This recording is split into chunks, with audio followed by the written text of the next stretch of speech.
مولانا شہزاد معاویہ صاحب نے جو عنوان پڑھانا تھا آپ کو وہ وجوہ تکفیر شیعت،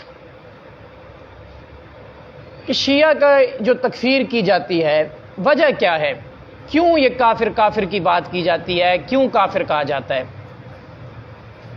عام طور پر ہمارے ہاں سمجھا یہ جاتا ہے کہ تشیع صحابہ کرام کی تکفیر اور توہین کرتے ہیں اس وجہ سے کافر ہیں، اور بہت سارے لوگ یہ کہہ بھی دیتے ہیں کہ اگر وہ صحابہ کو ماننا شروع کر دیں تو ہم ان کو مسلمان مان لیں گے۔ حالانکہ در حقیقت ایسے نہیں ہے۔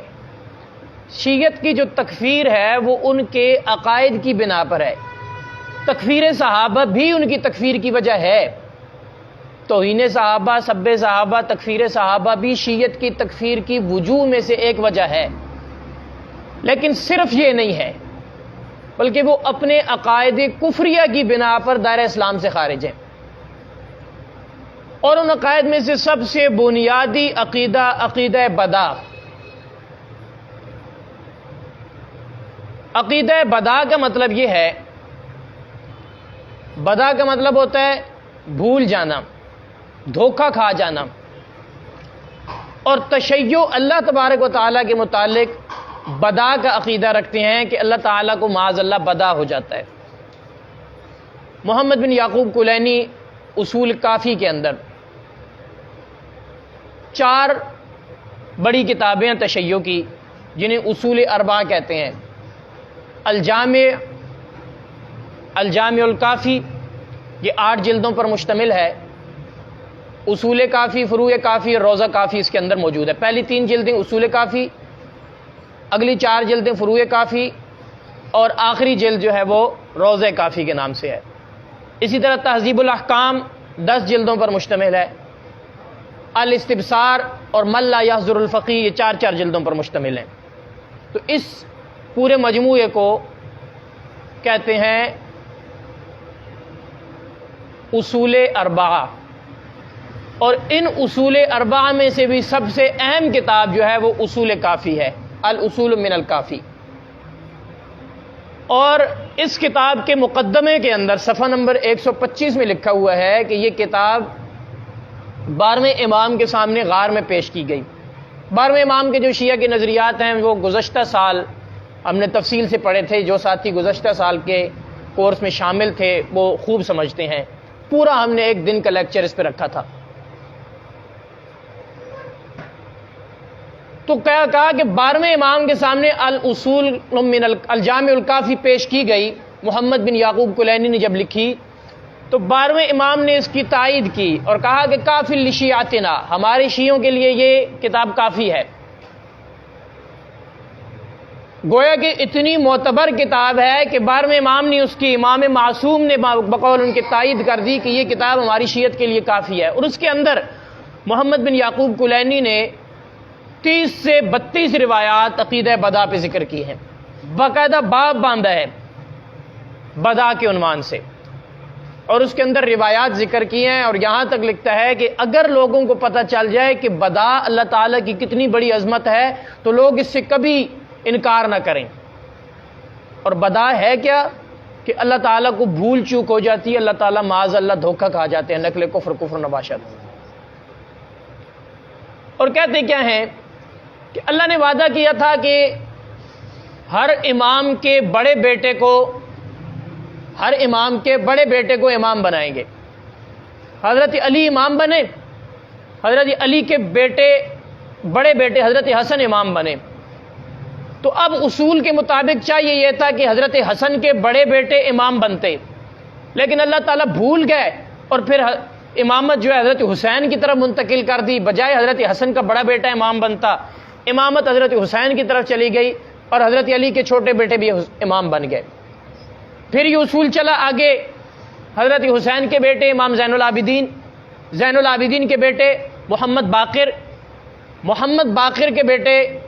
اب اصول یہ تھا کہ محمد باقر کے جو بڑے بیٹے تھے وہ امام بنتے، لیکن وہ بچپن میں ہی فوت ہو گئے، امام کی زندگی میں ہی، تو امام کے دوسرے بیٹے، تو یہاں بھی اللہ کو بدا ہو گیا، اللہ تعالیٰ بھول گئے یا اللہ تعالیٰ کو معاذ اللہ دھوکہ ہو گیا۔ تو اس طرح کا یہ عقائد اور نظریات تو پہلا عقیدہ اللہ رب العزت کی ذات کے متعلق جو تشیع کا ہے وہ عقیدہ بدا ہے، اور اس وجہ سے علماء امت نے تشیع کی تکفیر کی ہے۔ دوسرا عقیدہ عقیدہ امامت، جو صریح ختم نبوت کا انکار ہے۔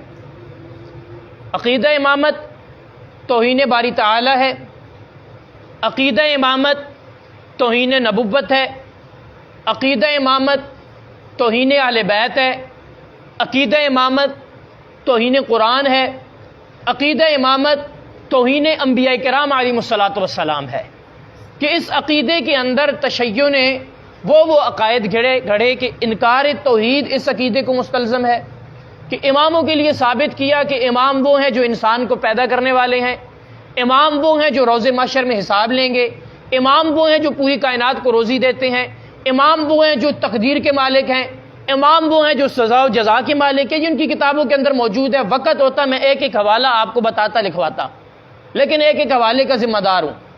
اماموں کے متعلق یہ سارے عقائد جو اہل اسلام کے اللہ تبارک و تعالیٰ کی ذات کے متعلق جو صفات ثابت کرتے ہیں، وہ سارے کے سارے تشیع اپنے ائمہ کے متعلق ثابت کرتے ہیں، گویا کہ امامت توہین خدا ہے۔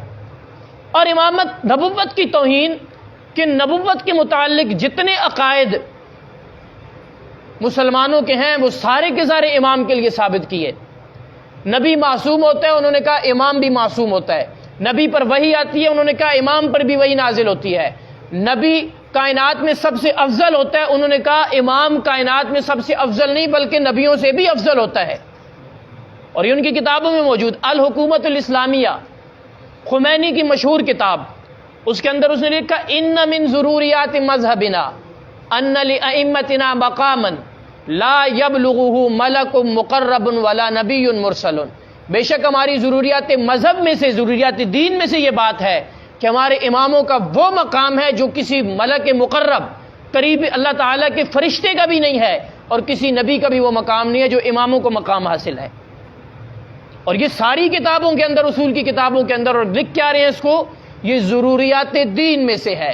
اس کو ضروریات مذہب، ضروریات دین وہ چیز ہوتی ہے جس کا انکار کرنے والا کافر ہو جاتا ہے، تو گویا یہ ان کی ضروریات دین میں سے ہے۔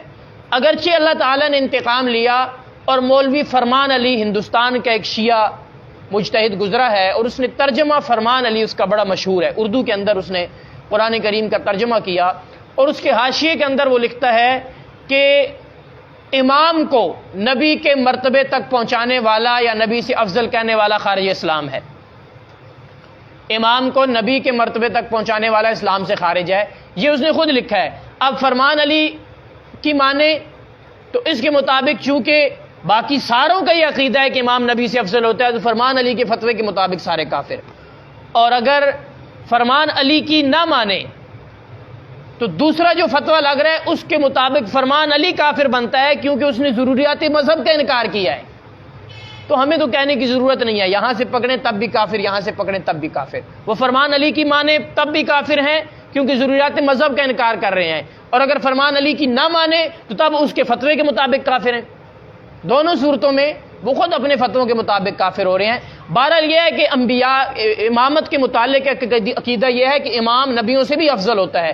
مجھے بتائیں، قادیانیوں کو ہم کافر کہتے ہیں، قادیانیوں کے کیا قصور ہے کہ نبی کریم صلی اللہ علیہ وسلم کے بعد ایک مرزا غلام احمد قادیانی ملعون کو انہوں نے نبی مانا، اور نبی بھی وہ کیسے مانتے ہیں؟ وہ کہتے ہیں یہ ذلی اور بروزی طور پر، یعنی آپ کے فیضان سے آپ کا امتی نبی ہے۔ تو مرزا غلام احمد قادیانی اور اس کو ماننے والے سارے بے ایمان کافر، اور بے شک وہ کافر ہیں، ان کے کفر میں کوئی شک نہیں۔ لیکن جو یہ کہتے ہیں کہ نبی کے بعد 12 نبی کی امتی نہیں، نبی سے افضل ہیں، ان پر وحی بھی آتی ہے، اور نبی علیہ السلام کو معراج ایک دفعہ کرائے گی، وہ کہتے ہیں امام کو ہر شب جمعہ کو معراج ہوتی ہے۔ نبی علیہ السلام پر کتاب ایک قرآن مجید نازل ہوا، وہ کہتے ہیں ہر لیلۃ القدر کو امام پر کتاب نازل ہوتی ہے۔ امام کے پاس فرشتے آتے ہیں، آ کر شریعت کے احکام بتاتے ہیں۔ نبی کو اختیار نہیں ہے، یا ایھا النبی لم تحرم ما احل اللہ لک تبتغی مرضات ازواجک، نبی کو اختیار نہیں ہے کہ اللہ کی حلال کی ہوئی چیز کو حرام کرے اور حرام چیز کو حلال کرے۔ لیکن کہتے ہیں امام کے پاس یہ اختیار ہے کہ امام حلال کو حرام کرے یا حرام کو حلال کرے. یہ عقائد امامت کے متعلق جو نبوت کی بھی توہین ہے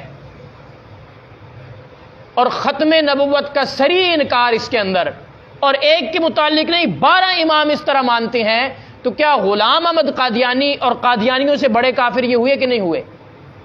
تو ضرورت اس چیز کی ہے کہ اس فتنے کو سمجھا جائے. تو دوسری وجہ عقیدہ امامت ہے. تیسری وجہ عقیدہ تحریف قرآن. اہل تشیع قرآن کریم کو محرف شدہ مانتے ہیں.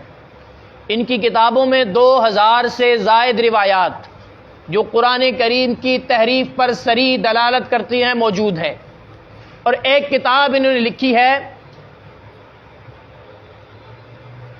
فی تحریف کتاب رب الارباب.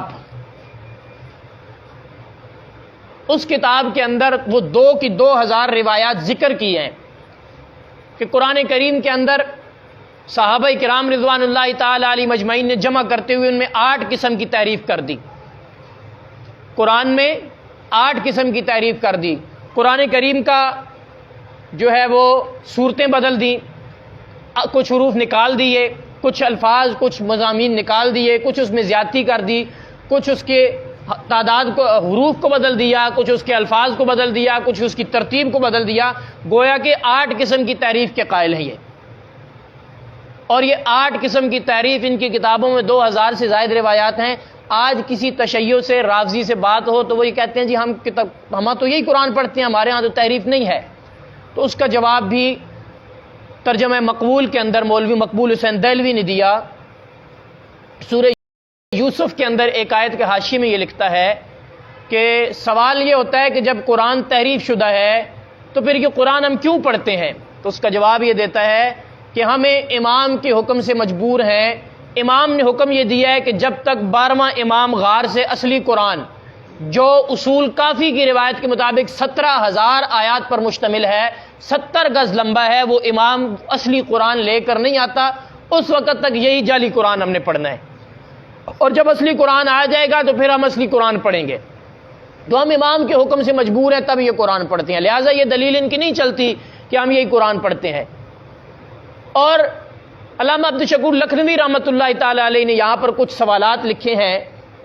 شیعہ اور قرآن ان کی ایک کتاب ہے، رسالہ ہے، اس کے اندر انہوں نے سوالات لکھے اور پوری دنیا کے شیعوں کو بھیجے. آج تک اس کا جواب نہیں آیا.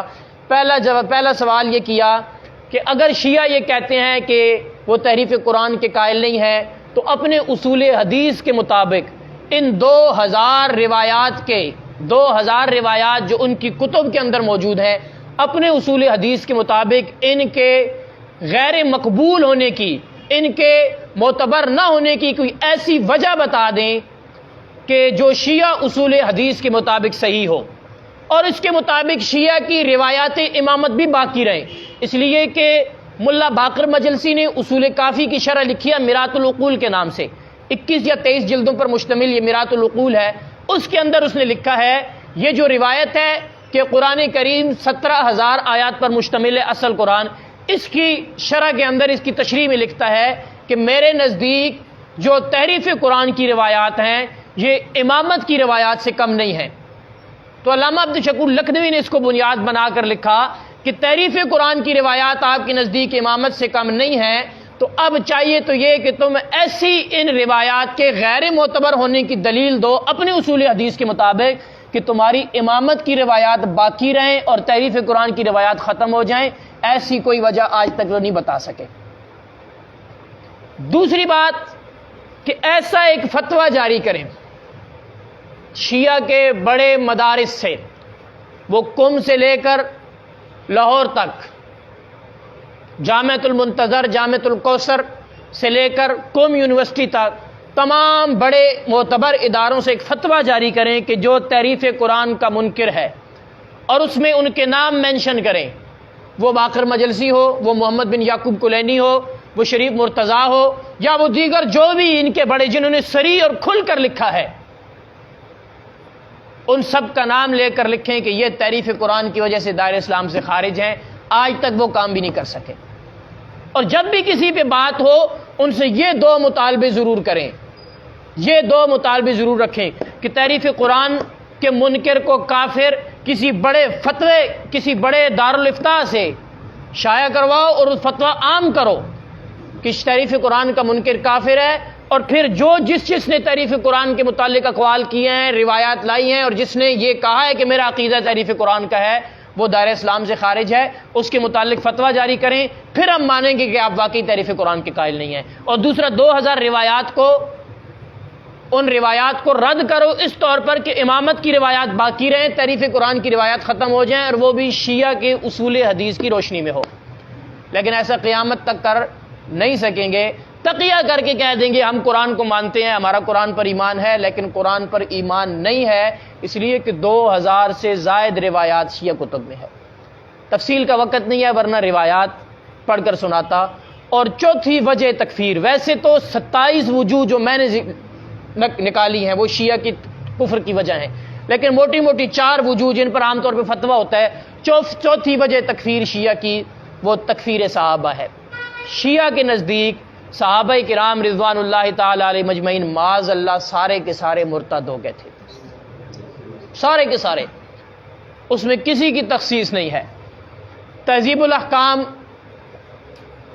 شیعہ مذہب کی دوسری بڑی کتاب، اس کے اندر موجود ہے کہ نبی کریم صلی اللہ علیہ وسلم کے دنیا سے جانے کے بعد ارتد الناس بعد النبی الا ثلاث، نبی کریم صلی اللہ علیہ وسلم کے دنیا کے جانے کے بعد سارے لوگ مرتد ہو گئے تھے سوائے 3 کے۔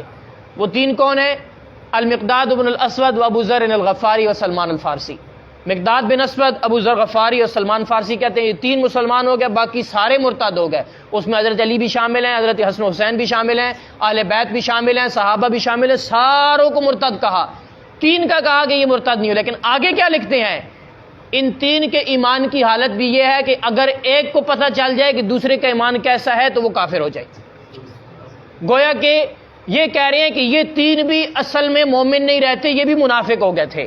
یہ نظریہ شیعہ کا صحابہ کرام رضوان اللہ تعالی علیہ مجمعین کے متعلق ہے، تو تکفیر صحابہ کی وجہ سے تشیع دائرہ اسلام سے خارج ہیں۔ بخاری شریف کے اندر روایت ہے کہ کسی انسان نے کسی دوسرے کو کافر کہا، کسی نے کسی دوسرے مسلمان کو کافر کہا، یا تو جس کو کافر کہا وہ کافر ہے یا کہنے والا خود کافر ہو جائے گا۔ جس کو کافر کہا وہ واقعی اپنے عقائد و نظریات کی وجہ سے کافر ہے، اگر وہ کافر نہیں ہے تو کہنے والا خود کافر ہو جائے گا۔ اب تشیع نے جو صحابہ کرام کی تکفیر کی، تو صحابہ کرام یہ عام مسلمان کے متعلق ہے جس کی ایمان کی کوئی گواہی نہیں، جس کا پتہ ہی نہیں کہ وہ خود مومن ہے یعنی کوئی تصدیق نہیں، لیکن اس کو کافر کہنے والا خود کافر ہو جاتا ہے۔ صحابہ کرام رضوان اللہ تعالی علیہ مجمعین کی ایمان کی گواہیوں پر قرآن کریم کی 1250 آیات ہیں، نبی کریم صلی اللہ علیہ وسلم کے فرامین ہیں۔ ان کو کافر کہنے والا یا تو پھر صحابہ کو معاذ اللہ ثم معاذ اللہ ہمیں تسلیم کرنا پڑے گا کافر، ایسا تو نہیں ہو سکتا۔ جب ایسا نہیں ہو سکتا تو پھر لا محالہ صحابہ کو کافر کہنے والے کو کافر مانے بغیر کوئی چارہ نہیں ہے۔ تو شیعہ کی وجوہ تکفیر میں سے چوتھی وجہ جو ہے وہ تکفیر صحابہ ہے۔ تفصیلات پھر کسی موقع پر انشاءاللہ۔